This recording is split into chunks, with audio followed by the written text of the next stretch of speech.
사랑하는 성도 여러분, 행복하십시오. 성령 충만하십시오. 아멘. 오늘은 교회력으로 대림절 첫 번째 주일입니다. 교회력, 처치 칼렌더 이렇게 말하는데요, 예수 그리스도의 구속 사건을 1년으로 배분한 교회의 달력이라고 말할 수 있습니다. 이 교회력은 성도들이 신앙의 바른 성장과 경건한 신앙생활을 해나가는데 필요한 예배의 달력이기도 합니다.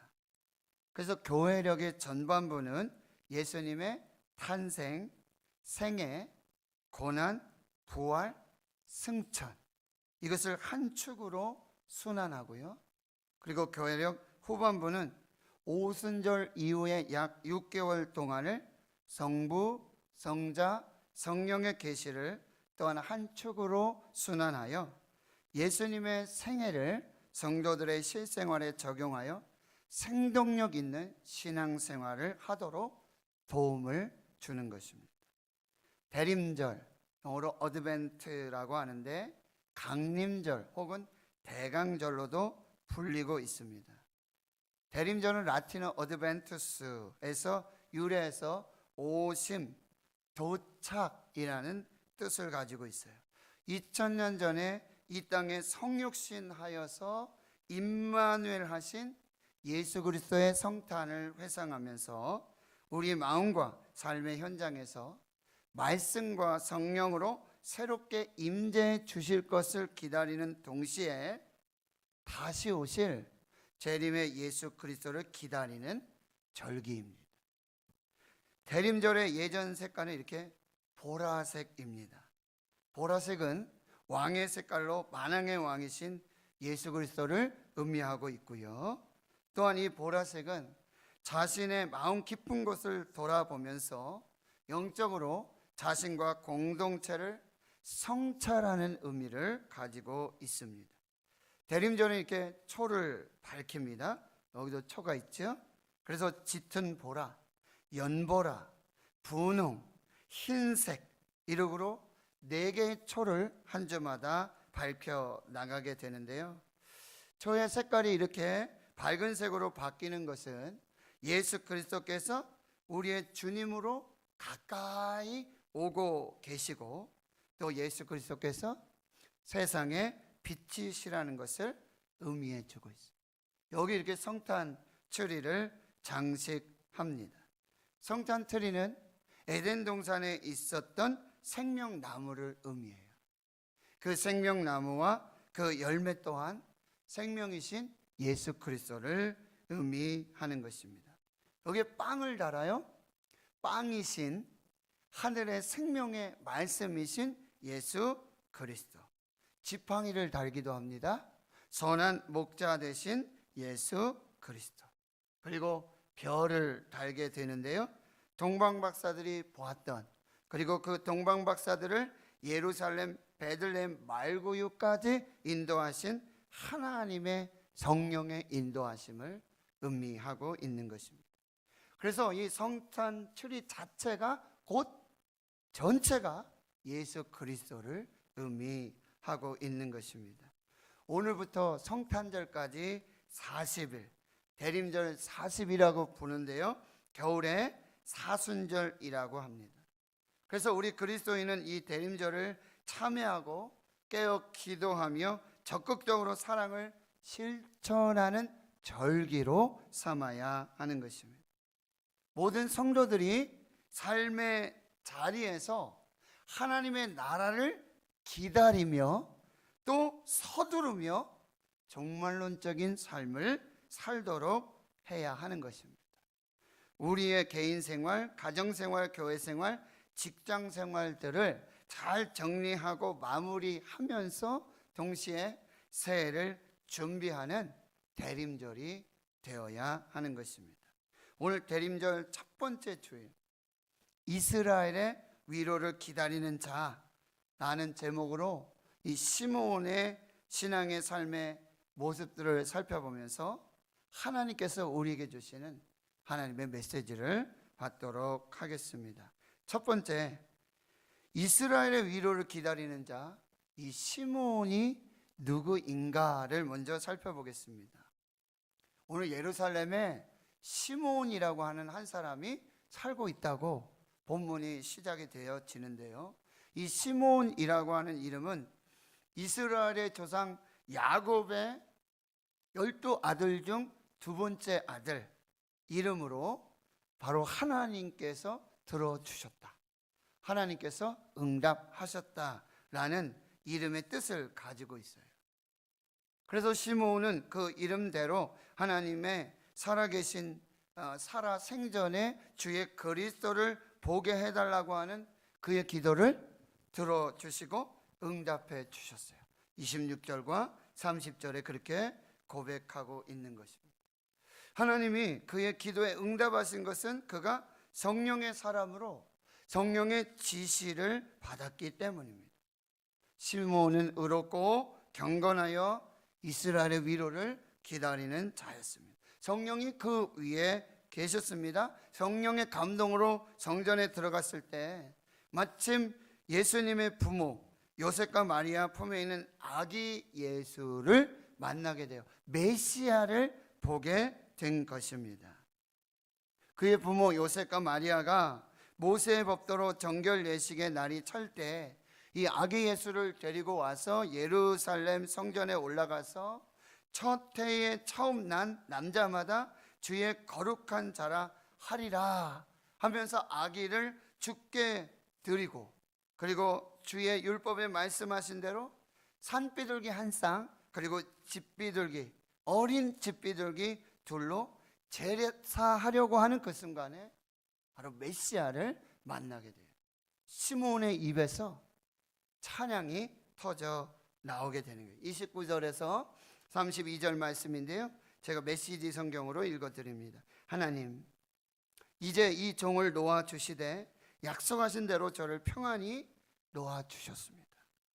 제 눈으로 주님의 구원을 보았고 모든 사람이 볼 수 있도록 밝히 드러났습니다. 이는 이방 나라들의 하나님을 계시하는 빛이요 주님의 백성 이스라엘에게는 영광입니다 라고 하나님을 찬양하는 시므온의 모습을 볼 수가 있습니다. 예수님의 부모는 이 말을 듣고는 아무 말도 하지 못해요. 깜짝 놀라게 되어지는 것이죠.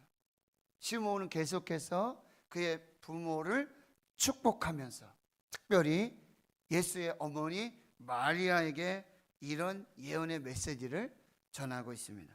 34절에서 35절인데 역시 메시지 성경으로 제가 읽어드립니다. 이 아기는 이스라엘 가운데 많은 사람들의 실패와 회복의 표이자 오해와 반대를 받을 인물, 당신의 마음을 칼로 찌를 고통입니다. 그러나 그 거부는 오히려 그들의 가면을 벗겨내어 마침내 하나님께서 그들의 실체를 드러내실 것입니다. 이 시므온은 어떤 사람이냐? 성전의 사람이었어요. 시므온은 성경의 사람이었고, 시므온은 성령의 사람, 시므온은 찬송의 사람, 시므온은 축복의 사람이었습니다. 두 번째로 이 이스라엘의 위로를 기다리는 자, 이 시므온은 어떠한 삶을 살았는지 또 성경을 통해서 살펴봅니다. 첫 번째, 시므온은 의롭고 경건한 삶을 살았어요. 의롭고 경건한 삶을 살았어요. 의롭고 경건한 삶의 기초는 기도입니다.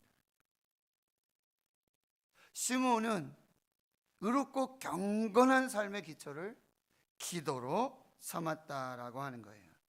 시므온은 평생 동안 기도의 불을 끄지 않고 기도의 향을 피우는 삶을 살았어요. 기도를 쉬는 죄를 범치 않고, 그리고 낙타 무릎의 기도자였습니다. 하나님께서 그의 이름과 같이 그의 기도를 응답해 주시는 그 축복의 은혜를 경험했던 것입니다. 두 번째, 시므온은 성전 중심의 삶을 살았어요. 성전을 떠나지 않고 이스라엘의 위로자 예수 그리스도를 성전에서 기다리는 삶을 살았어요. 이 시므온의 삶의 자리가 성전이었습니다. 삶의 자리 자체가 성전이었다는 거예요. 이런 사람이 구약의 한 인물이 바로 사무엘입니다. 그런데 사무엘이라고 하는 이름의 뜻도 하나님께 기도하다, 하나님께서 기도를 들어주셨다, 사무엘, 이런 의미의 뜻이 있는데, 사무엘은 어려서부터요 성전에서 자랐습니다. 성전으로 하나님께 드려진 바 된 인생이 되었고, 성전을 지키면서 성전에서 하나님의 말씀을 받는 성전의 사람이 되었던 거예요. 또 한 사람이 있죠. 바로 다윗입니다. 다윗은 이스라엘의 왕으로 기름 부음 받은 후에 광야의 훈련이 시작됐지만 그 광야가 곧 하나님의 임재로 충만한 하나님의 성전이었어요. 왜요? 거기서 다윗이 기도하고 찬송했기 때문에. 이스라엘의 찬송 중에 거하시는 주여, 주는 거룩하시니이다. 이스라엘의 하나님을 찬송하는 그곳에 하나님이 임재하는 그곳이 바로 성전이 되어지는 것입니다.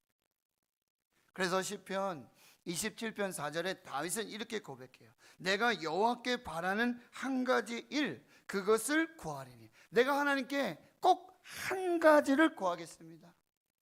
꼭 한 가지 소원을 아뢰겠습니다. 곧 내가 내 평생에 여호와의 집에 살면서 여호와의 아름다움을 바라보며 그의 성전에서 사모하는 것이라. 이렇게 한 가지 소원을 하나님 앞에 올려드리고 있어요. 하나님, 내가 평생에 여호와의 집에 살기를 원합니다. 그 여호와의 집에서 거기 임재하시는 하나님의 아름다움을 보면서 그 성전에서 예배하고 기도하며 살기를 원합니다. 이것이 다윗의 고백이었다.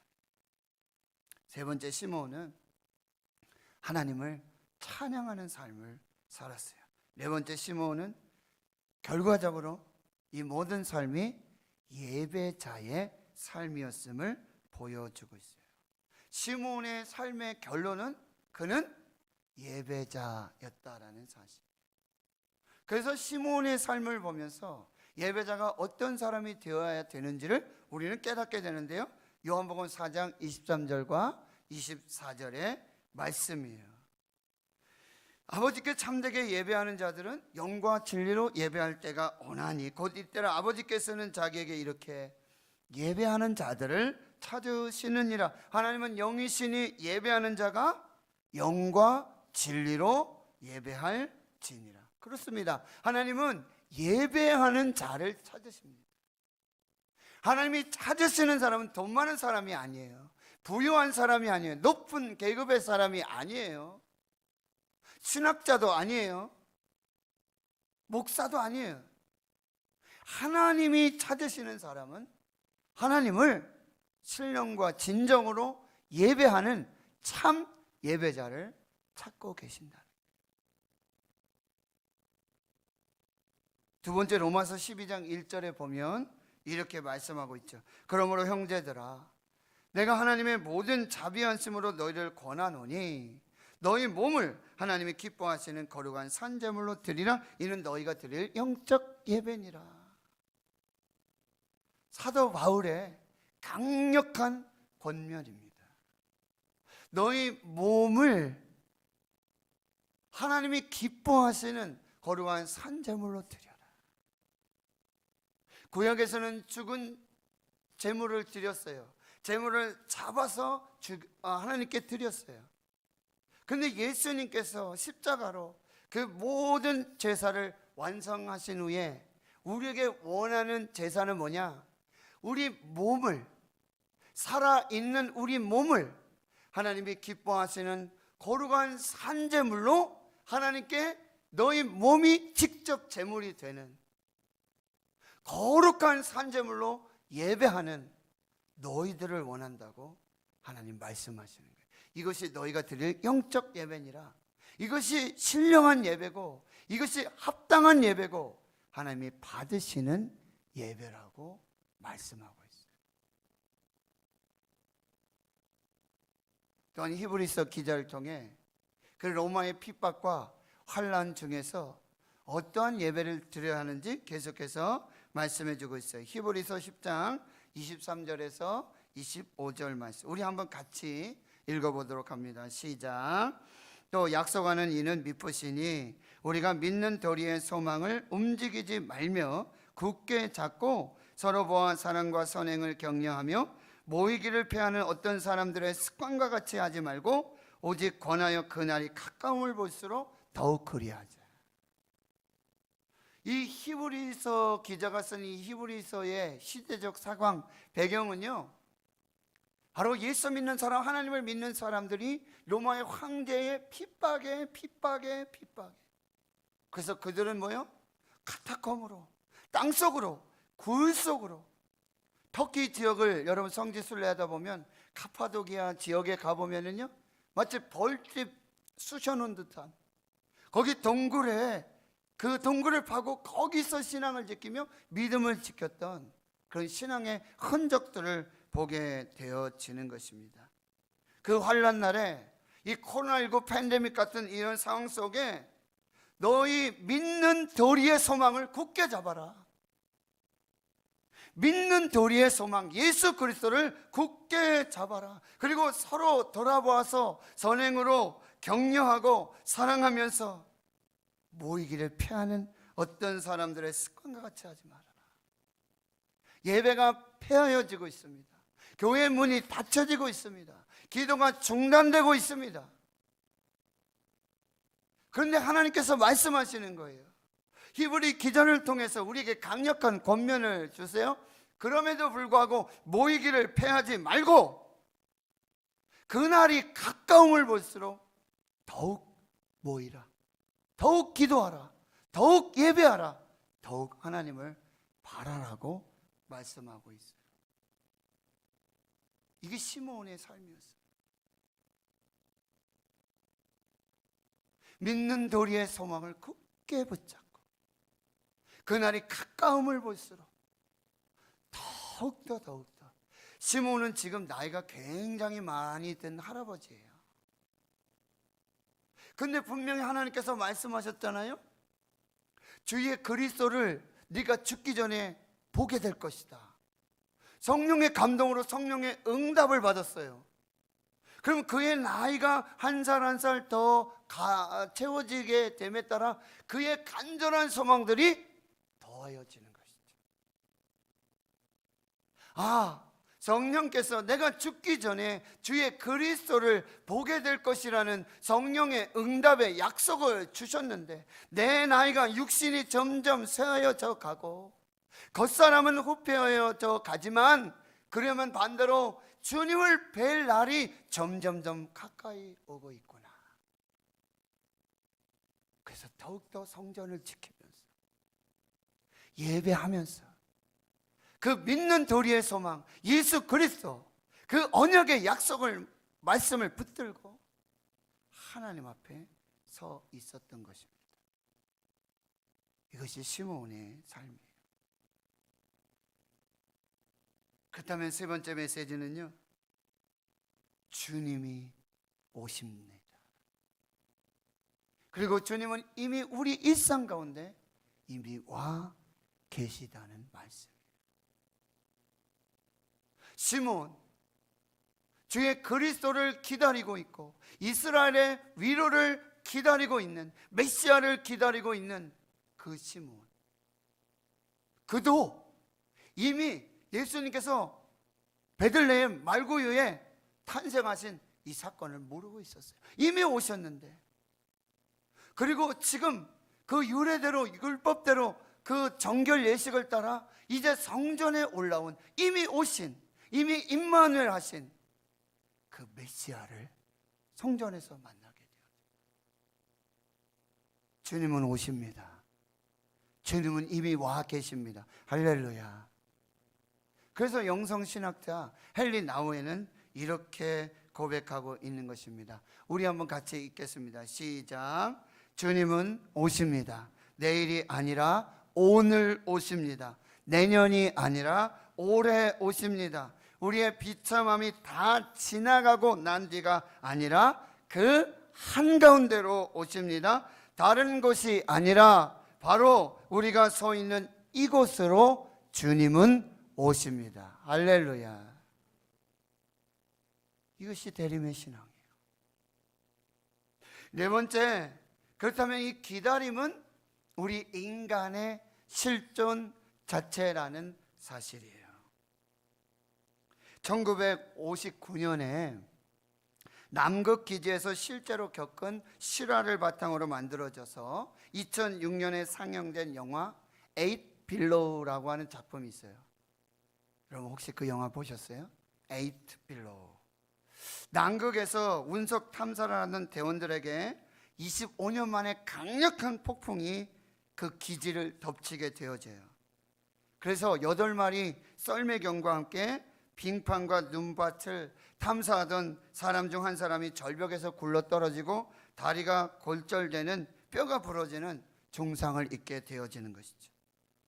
이 탐사들은 서둘러 피신을 해야 했습니다.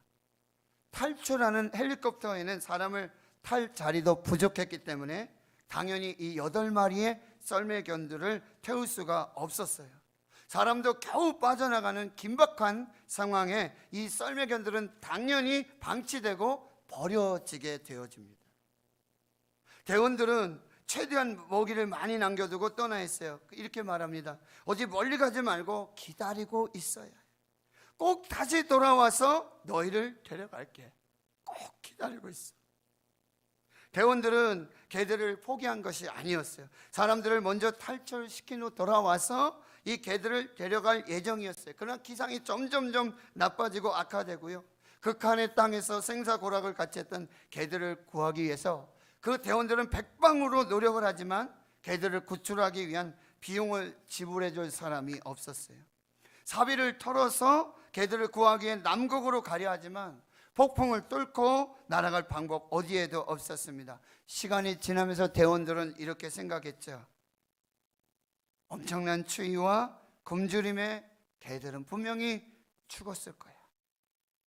거기 우리 개들을 구하여 가는 것 자체가 무의미할 뿐이다. 이런 결론을 내리게 돼요. 그러나 한 사람은 썰매견 8마리의 개를 포기하지 않았습니다. 결국 혼자 비용을 마련하고요, 이 뉴질랜드를 거쳐 남반구를 거쳐서 지구 반바퀴를 돌아서 175일 만에 그 남극 기지에 도착하게 되었습니다. 개들은 어떻게 됐을까요? 개들은 거기 살아서 내가 너희들을 구하러 반드시 돌아올 거야. 여기 기다리고 있어. 그 자리에서 내가 다시 돌아올게. 기다리고 있어. 그 주인의 말을 믿고 거기에서 이제 동물들을 잡아먹으면서 생존하는 법을 터득하면서 바로 그 자리를 지키고 있었다. 영화의 마지막은요, 그 기다려주고 기다려주다 개들을 끌어안고 기쁨으로 다시 집으로 돌아가는 그 이야기로 영화가 마무리되고 있는데요, 기다리고 있어. 내가 다시 올게.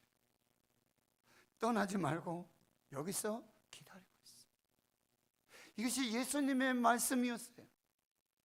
요한복음 10장에 마가의 다락방에서 만찬을 하고 제자들의 발을 씻겨주시면서 거기 다락방에서 예수님이 설교를 하세요. 무슨 이야기를 하십니까?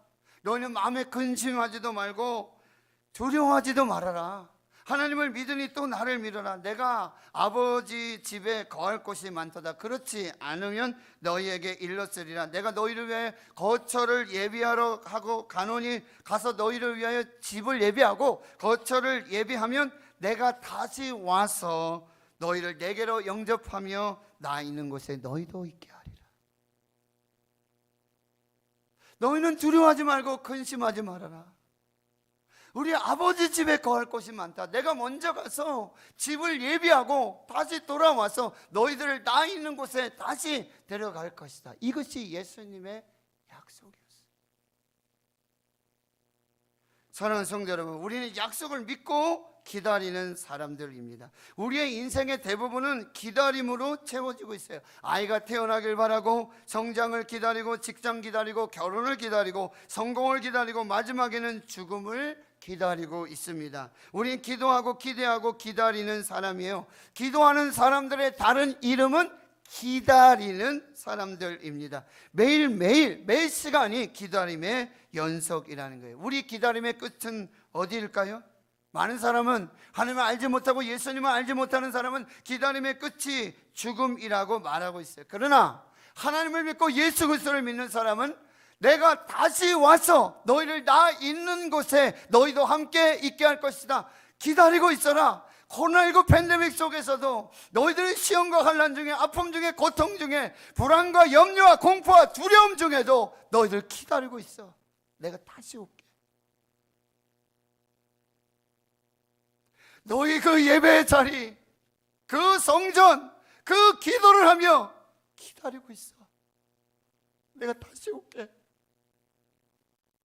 내가 다시 와서 내 아버지 집에 내가 마련한 그 하늘 처소에 너희도 함께 있게 할 거야.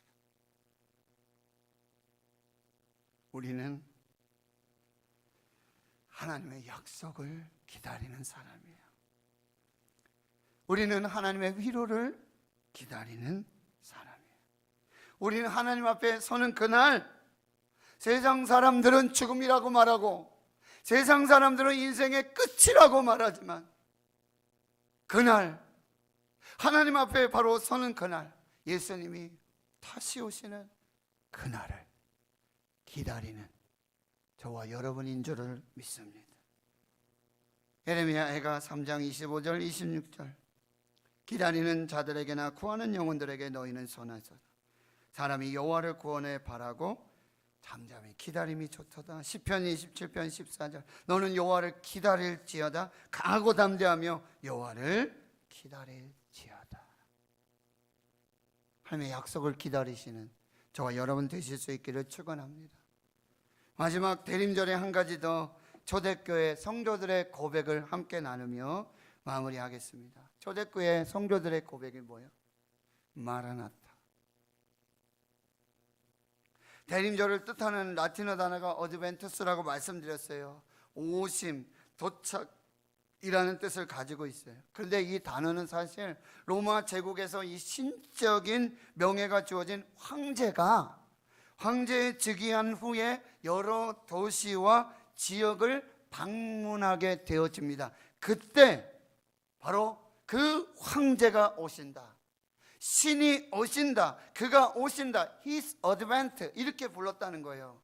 그 황제가 우리 지역에 오신다, 그 황제가 우리의 도시에 오신다, 그 황제가 우리 가운데 오신다. 황제는 신이었어요. 신이 우리 가운데 오신다, His advent. 이렇게 그 단어를 사용하고 있는데 초대교인들은 그 어드벤트를 바로 주님이 오신다, 구주께서 우리 가운데 오신다 라는 의미로 사용했다는 거예요. 이 어드벤트라는 단어, 대림절의 의미가 하나님께서 예수 그리스도 안에서, 하나님께서 예수 그리스도 안에서 예수 그리스도를 통해서 예수 그리스도의 성육신으로 우리 가운데 임마누엘 하시는 것, 이것이 어드벤트예요.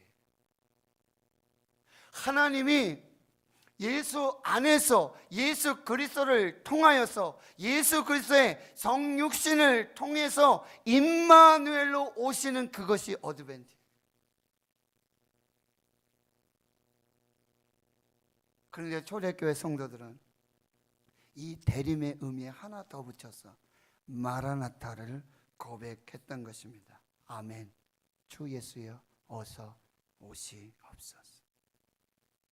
이미 이루어진 사건으로 표현되는 주님께서 이미 오셨다. 여기에 아직 이루어지지 않은 사건, 소망이 담긴 마라나타. 아멘. 주 예수여 오시옵소서. 대림절은 예수 그리스도의 첫 번째 오심과 그리고 그 약속대로 다시 오실 예수 그리스도의 재림을 기다리는 은혜의 절기가 되어야 하는 것입니다.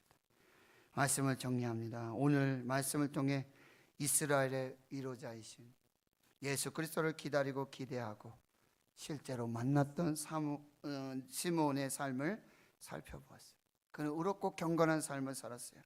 기도의 삶이었고 성전 중심의 삶, 하나님을 찬양하는 예배자의 삶이었습니다. 그 예배 가운데, 그 기도 가운데 주님은 임마누엘로 오시는 줄 믿습니다. 주님은 오시는 줄 믿습니다. 우리 일상의 삶 속에, 현장 속에 오시는 줄 믿습니다. 지금 우리가 서 있는 이곳, 지금 예배하는 이곳, 오늘 여기에 계시는 줄 믿습니다. 이제 코로나19 팬데믹 그 현장 속에도 주님이 오실 줄로 믿습니다. 임마누엘 하실 줄 믿습니다. 구원의 빛으로, 생명으로, 기쁨으로, 평안으로, 소망으로 하나님의 임재로 함께 하실 것입니다. 이제 우리의 고백은 마라나타, 아멘, 주 예수여 오시옵소서. 이 고백과 이 믿음으로 우리 가운데 오시고 우리 가운데 함께 하시고 이제 다시 오실 예수 그리스도를 기다리는 복된 은혜의 절기가 될 수 있기를 주의 이름으로 축원합니다. 하나님,